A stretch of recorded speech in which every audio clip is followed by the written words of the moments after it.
Hey, Shameless Squad! So this video is signs that you are in unhealthy, toxic family relationships, or just that you have unhealthy family members or anything of that sort. So we're going to go through this. If you are new, make sure to smash the subscribe button, boo. Turn the notification bell on and hit the like button below, especially if you found value in this. Help the channel grow, yo. So recently, here's the secret. So under my videos tab, I did a 2-hour live reading for all of you in regards to Venus retrograde, and I shared the full psychic download message in that video, as well as pulled cards on all the energies and did bonus reads and spread. It's a 2-hour live, so I highly encourage you to watch that as much as you need during Venus retrograde, because I'm doing this series about relationships and love and self-esteem and self-worth and pleasure, and like ties in a lot of things that I have just mastered as a sex therapist here and really studied in relationships. But the spiritual psychic part of me is like, you know, spirit channeling these messages through me. And then I'm also like, well, I need to break these up a little bit and give you all some tools, education, resources, if you just want them in these videos, to kind of share my own thoughts from my lived and my learned and my heard experience here as a certified sex therapist overall, y'all. So I hope you like this. If you find value in this, please definitely share this with other people, help the channel grow, and like the video. And just even dropping a heart in the comment below really does support me and this energy, y'all. It is a lot to do this work here, and I love that I get to do this work here, and I just really hope that you can be in this with me and this adventure together as we hope the channel just grows and grows and grows more so people can really hear these messages overall. So Shameless Squad, today what I'm going to talk about is family members and relationships, specifically like how to know that you're seeking love in the wrong places with family overall specifically here. So I'm going to share the psychic download here, the psychic side of me, and then I'm going to share like that spiritual side of me. Then I'm going to talk about this in psychology and some things that we need to know and we just need to talk about. I'm giving you the tea. Okay, so let's discuss. So stop seeking love in all the wrong places. Family members seek love through codependency, triangulation, taking sides, secret keeping, and from people who get their viewpoint, rather than seeking resolution from the family member who hurt that person in the first place.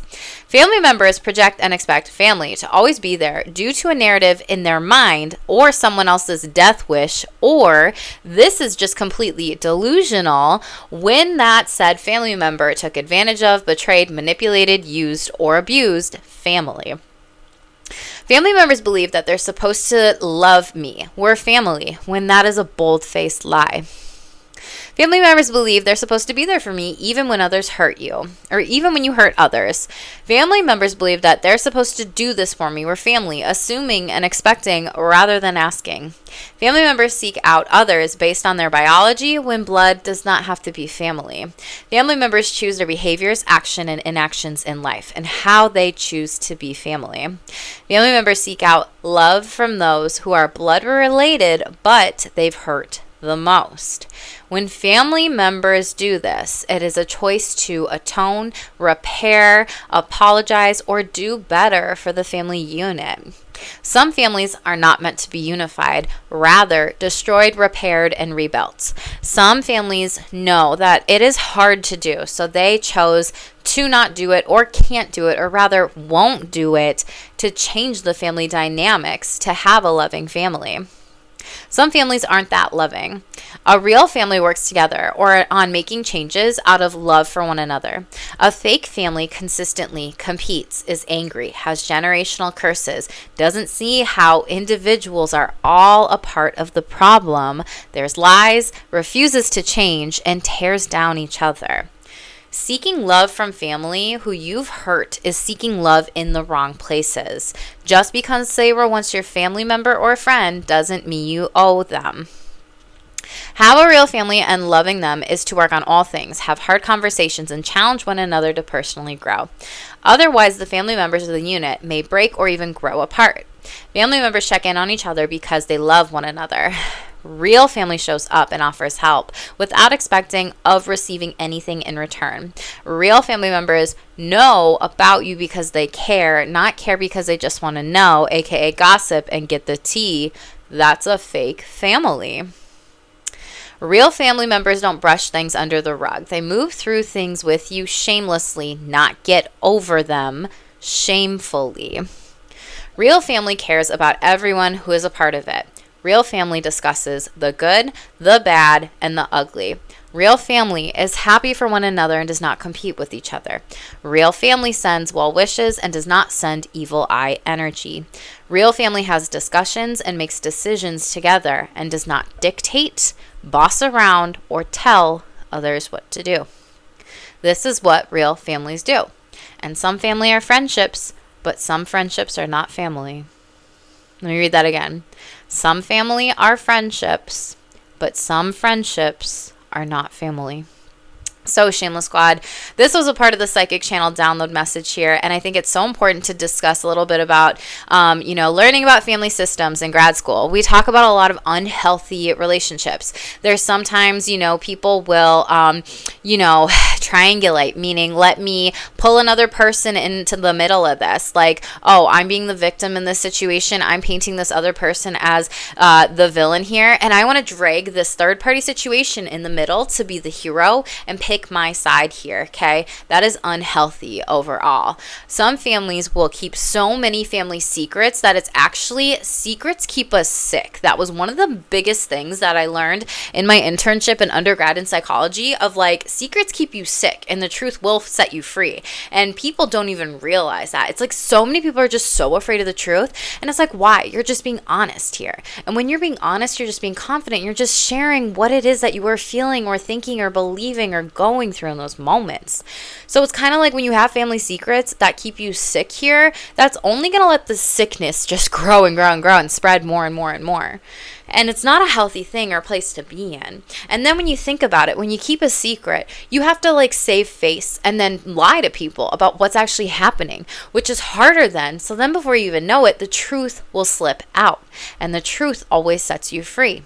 So when it comes to family, a lot of times this can also be, I don't remember what the term is in psychology, I'm not going to lie, but there's also like people you might pick sides. Maybe it's picking sides here where people, it's alignments, where people actually make alignment to be with this person and they're my team and we're against these people and that's their team and whatever. And that is unhealthy. It's like people need to work out conflict and manage it one-on-one here, not pull in other people here. That is toxic. That is unhealthy dynamics. And meshed boundaries can feel like I'm always going to be relying on this person. They're going to do everything for me and everything like that, which can also lead to problems of codependency when you feel like you can't do anything on your own here, and that is not healthy at all, Shameless Squad.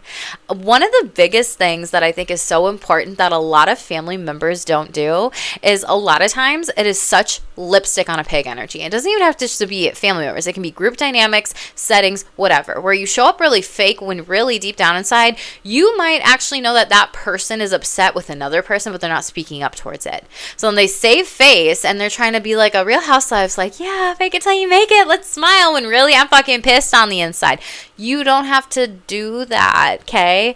And that's one of the things where it's like, I get being cordial with people, but when it's to the point where you're just faking and faking and faking and faking a relationship with a family member, what does that say about you? It's like, how are you going to even know what's real and what's actually fake with a person? Because it's so inauthentic and it's so disingenuous, especially if you see that family member or person as like a friend in your life, like a really good relationship. And then it's going to cause confusion in your mind and in your head. And if you confront that person on it, they might fight, flight, freeze, or fawn here. And I forgot to say that in my singles video. So if you didn't go back, watch my singles video specifically about how some people in relationships, like when you're in a relationship, like a romantic relationship or platonic relationship, like a lot of people, when it comes to conflict management, they will fight, meaning like, let me get through this, let me self-soothe, let me take a sip of water, let me breathe here through this conflict rather than flee the situation because they pose some sort of threat here. And fleeing a situation is an anxiety response. You're hyper aroused. So the window of tolerance here, when you fight, you want to self-soothe to make this bigger here so you don't get hyper aroused anxiety, meaning flee the situation and run the hell away and then avoid it. And then you have the cycle of anxiety that goes on here, right? And even fawning here, right? And then when you are hypo aroused here below, this is mimicking like, it looks like symptoms of depression, numbing, the person is offline, they could be stonewalling. This is like fawning and freeze, well, not fawning, but freezing in a situation of like, Like you don't know what to do. So it looks like disassociation. And the goal when it comes to managing conflict is to expand the window of tolerance so you can fight through these things. And when you are triggered, hand-brained, this is your survival mammalian instincts back here. So you might naturally want to run. But the most important thing is when you're having conversations with people, right? This is the prefrontal cortex. This is the hand-brain. This specifically is what makes us think. This is logic. This is what we can use to form sentences. This is how we come up with reasoning. It's our thoughts here overall. So when people have alcohol, do whatever drugs, they are numbing this. So that's why people are like, oh my God, I made such a bad decision. Well, duh. Like you shut down your prefrontal cortex here, okay? And then when we get hashtag triggered like your girl over here, we flip our lids to the amygdala, so our emotion center of the brain. So when we're feeling uncomfortable, anxious, nervous, like scared, frustrated, sad, mad, whatever, when we flip our lid, in order to have these shameless conversations and communication skills, we need to self-soothe the amygdala. We need to take some deep breaths here. If we feel like we're numbing out, we may need to get up and exercise. We may need to pop a mint to get the brain back online here, right? And so when people sometimes in relationships, family dynamics specifically, come off here, right? And I see this a lot of times. I've seen this so many times with my couples specifically, y'all. I laugh because, I'm a person too. This has happened in my life too. So it's just like, you cannot make this ish up, okay? Sometimes I see in families and in couples specifically, one person is like ready to have the conversation, but they're coming off in such a shaming, psychologically abusive way with how they are communicating that this person gets triggered and they flip their lid. And then this person is like trying to ask questions. Why aren't you listening to me? Why aren't you responding? Why aren't you this? Why aren't you that? Because they don't even know how to emotionally regulate and they're trying to do this. And this person needs to kind of meet the other one where they're at and not rush the process of them self-soothing and getting back online. Now, a lot of times I see people saying like, well, I don't want to trigger my partner. It is their job to self-soothe and emotionally regulate their feelings, babies, as hard as it is. Yes. And I don't think if you are a healthy, good person and you're thinking, I don't want to trigger my partner, you are probably ahead of the game and thinking like, oh, I know that might hurt them in this conversation. And this is also like, let them have their fucking feelings here, okay? Just as if they triggered you, they'd be like, okay, we're going to let you have your fucking feelings here, right? So this is something where a lot of times when you see this, we need to be able to have conversations here, not from an emotional mind here where the amygdala is saying things we don't mean. A lot of times this is when you see people don't know how to manage conflict and then they get angry, they storm, they run out of the room, they get frustrated, they yell or they cry or they are just feeling their feelings. And that's okay. Feel your feelings. Don't leave the room. Don't be avoidant. Don't avoid conflict. It's about managing it. And when you can just hold space with one another, process the feelings by yourself or with that other person slowly, you're going to be able to get back on track here and have these conversations. But being able to start it with shameless communication skills, with learning about what you're saying and how you're saying it, is probably going to be better than like just, I'm going to stay the same way, blah, blah, blah, and I'm just going to speak how the fuck I want to and be shameful. You're just going to keep going in circles here with this person. And a lot of family members do that. And a lot of family members can do that because they haven't actually learned, potentially from their parents specifically, how to actually practice emotional empathy, emotional regulation skills, shameless communication skills, aka healthy communication skills, because a lot of parents don't teach their children that. So if you're a parent and you're like, damn, that was my parents, go back and watch my parents' video on this with the psychic channel message downloads. Here, I do a lot of like tips and feedback in regards to psychology here and just educational learning overall. So if you want to stay shameless and you want to be better for, family members, friends, loved ones, you will watch these videos. They're completely free to you, y'all.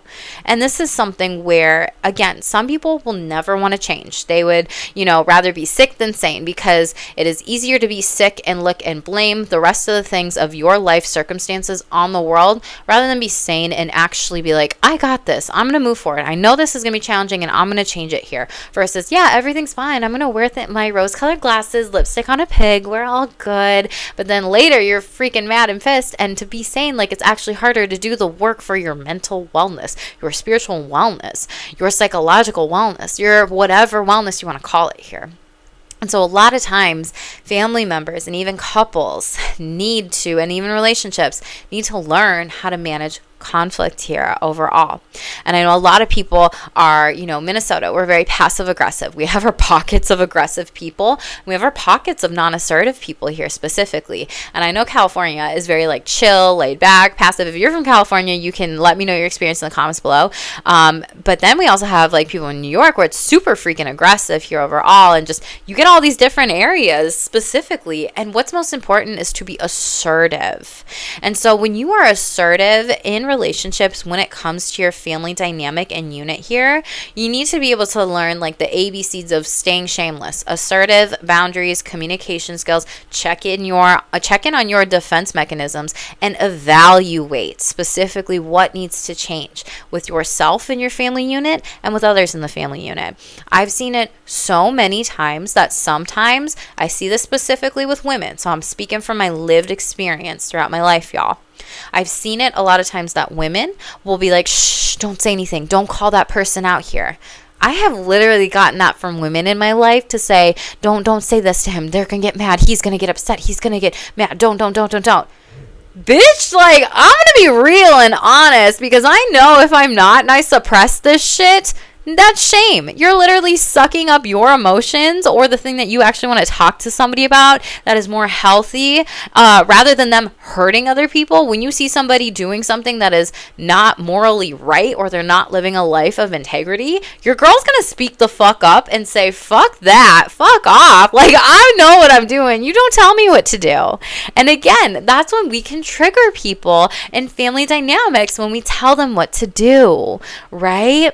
And that's the thing where if you want to boss another family member around, don't be surprised if they want to freaking leave a relationship with you here. That is shame.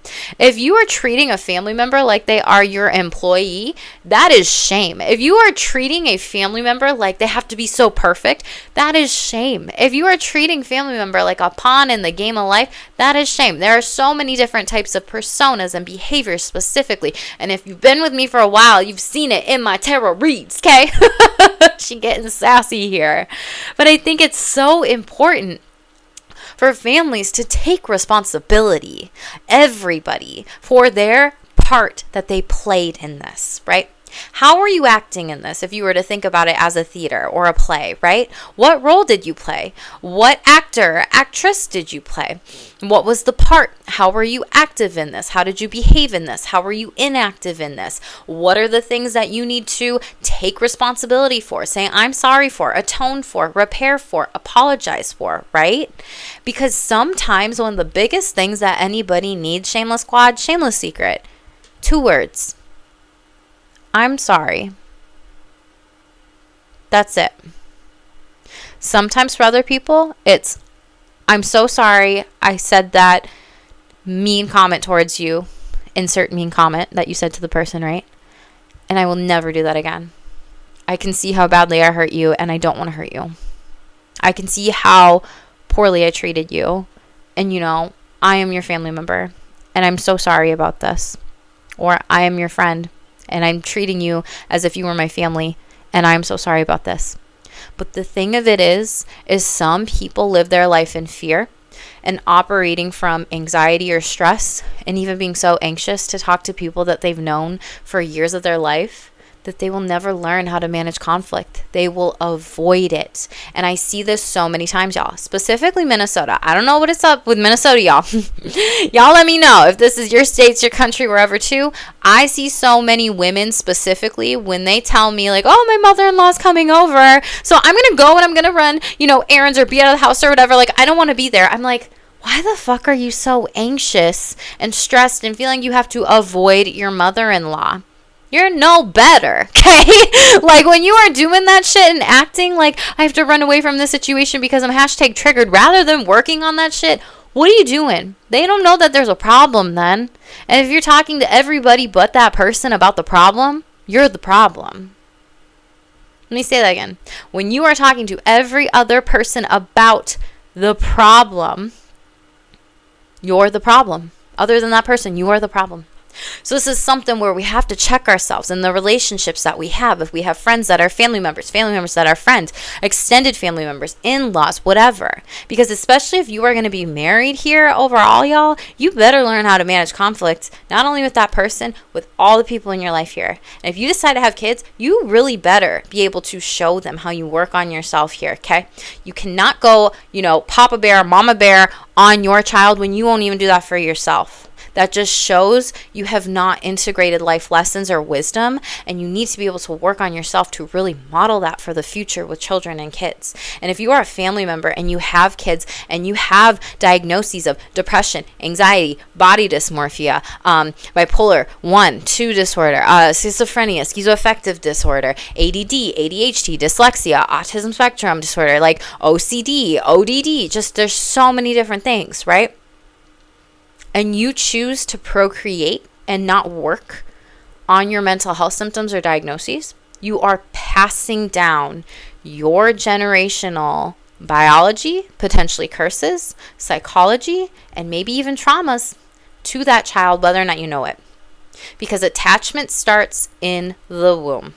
So if you want to be able to read some psychology books on that specifically, go to theattachmentproject.com.org. I don't know what it is, but it talks about attachment styles. Attached is a great book here specifically. That's one of the things that people don't realize so much, that if you aren't working on yourself as a parent and you're starting your own family, you need to be focusing in on your mental health and not running from these situations in your life. Because if you're running from these situations in your life and you are married or you have a partner and like your family members are coming over to your house or your home or whatever, and you're like, I just want to flee. I want to leave the situation.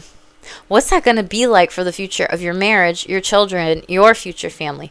What's that going to be? You know what I mean? And then you're going to your kids are going to inherit those genes here specifically. And then it just shows whether or not you even talked about mental health with your parents or psychological health or your emotions. Are you going to then repeat those patterns here? Are you just going to go to the doctors and get on a medication? And that's only 20% of the equation, y'all. The rest, 80%, therapy. Okay? So it's like, stop going to doctors, talking to them about your mental health when they focus on the body. Okay?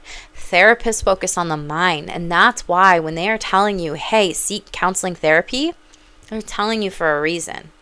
If a mechanic were to fix a problem on your car, would you take their advice or would you question them? If a lawyer was giving you advice on some sort of important business document, child custody battle, court case matter, whatever, divorce, would you question them or would you trust them? Your doctor says they want to put you on a medication. Would you question them? Would you trust them if you've had a good relationship and you know their recommendations are well? Right?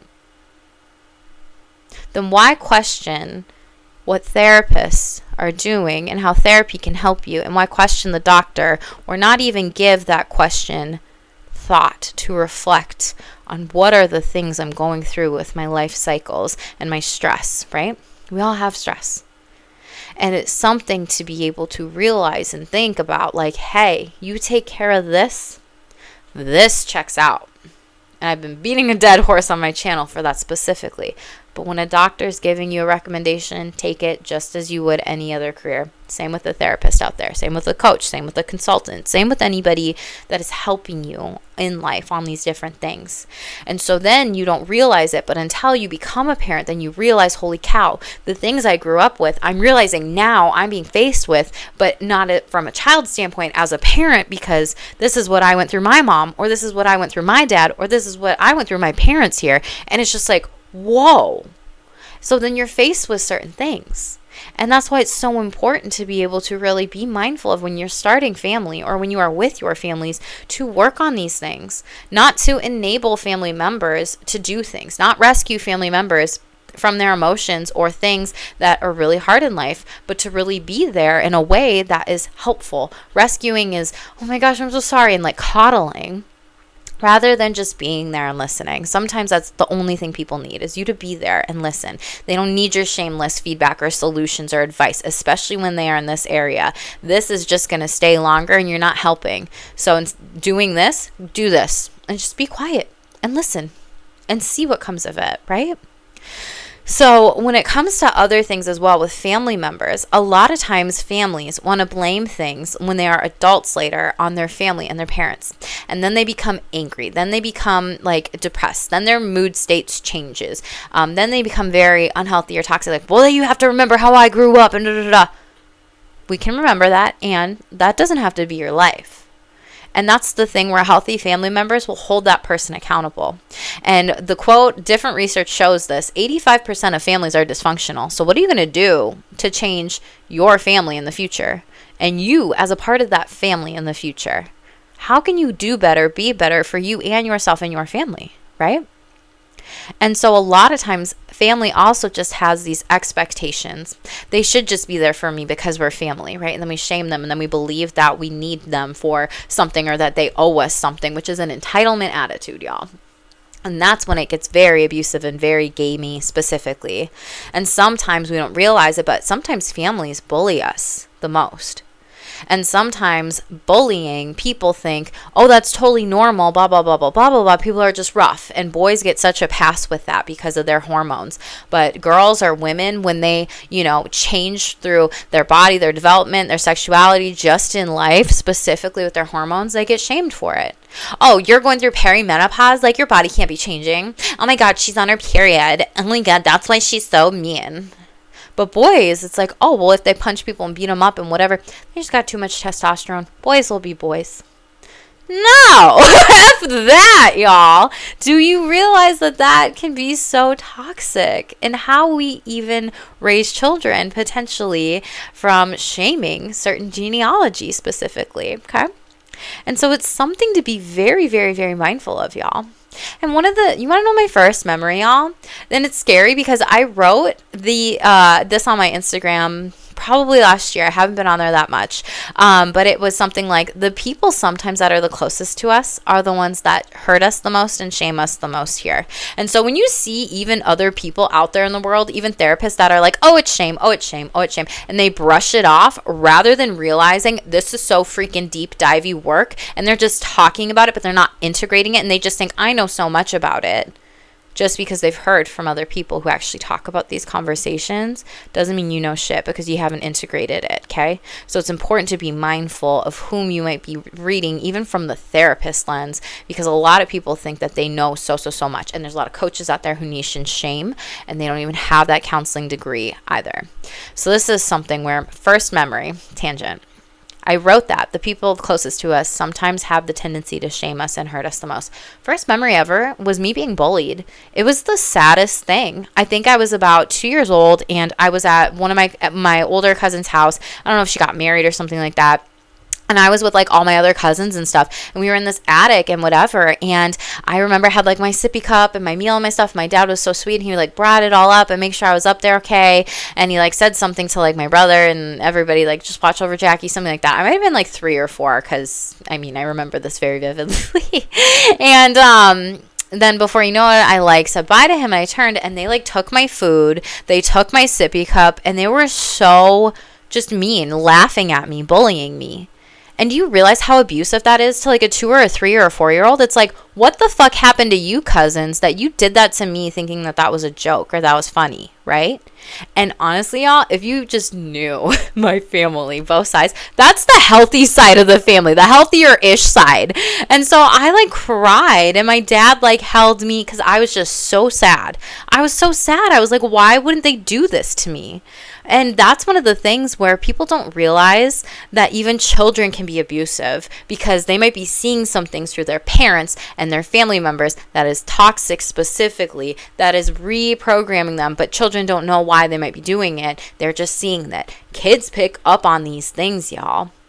And this is something where I told my cousins that a couple years at Thanksgiving, and I was like, you all were so mean to me growing up. Like, you did this to me one time, and I'm just like freaking mad at you. You're so rude, and I wish you all would like apologize for that. And like some of them were like, oh yeah, did we actually do that? Ha ha ha. I'm like, that's not funny.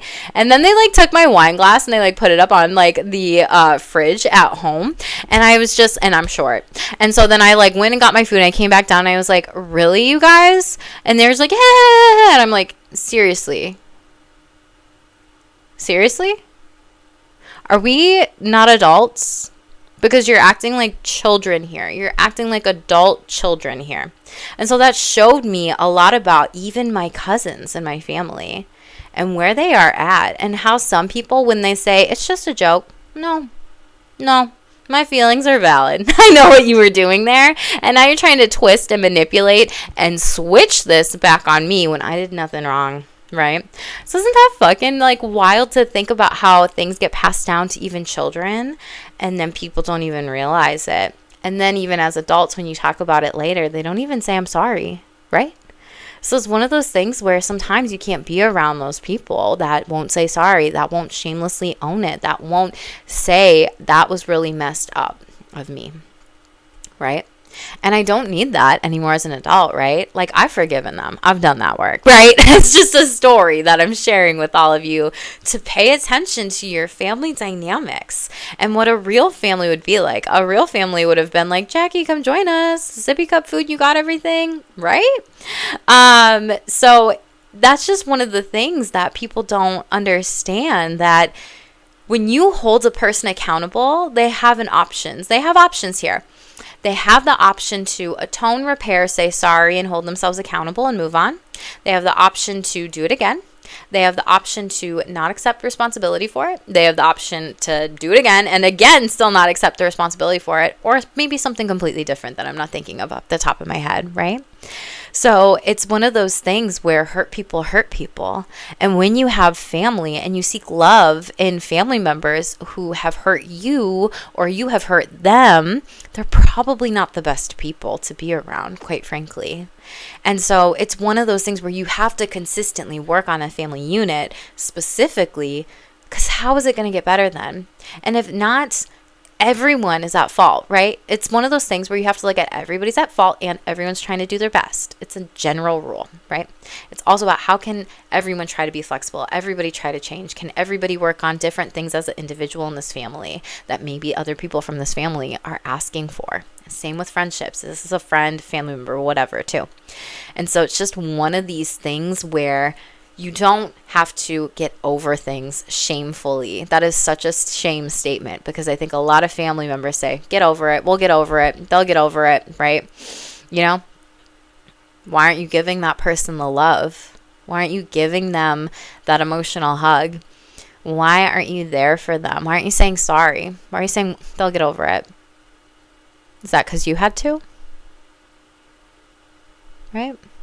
So how about we learn to get through it instead and not run away from it and not put all the responsibility on one person to get over it just because they were triggered or hurt. That's not fair. Okay. So Shameless Squad, I feel like I'm very preachy. I don't mean to be or anything like that. I hope that this video does help you just kind of reflect on your family dynamics, your family things, the people whom you call family, how they treat you, how you treat them, how you can do better, how they can do better, right? Because it is, you know, 2-way, 4-way, 5, 6, 36-way streets or whatever. That many cars on the highway trying to go in the same direction, hopefully trying to personally grow. Some people might crash and burn. Some people's cars might break down. Some people might completely get out of the car and flee the situation, right? I speak in metaphors here because it's easy with car analogies when it comes to relationships for me, y'all. So this is something that I hope this was helpful. Please drop a heart in the comments below. This was really hard for me to share and be vulnerable with, so please like it too. It's completely free to you, especially as I'm just busting out the content here on my channel. Help it grow. Share this with anybody who needs to hear these messages, and share it with anybody who might relate to some of these things here.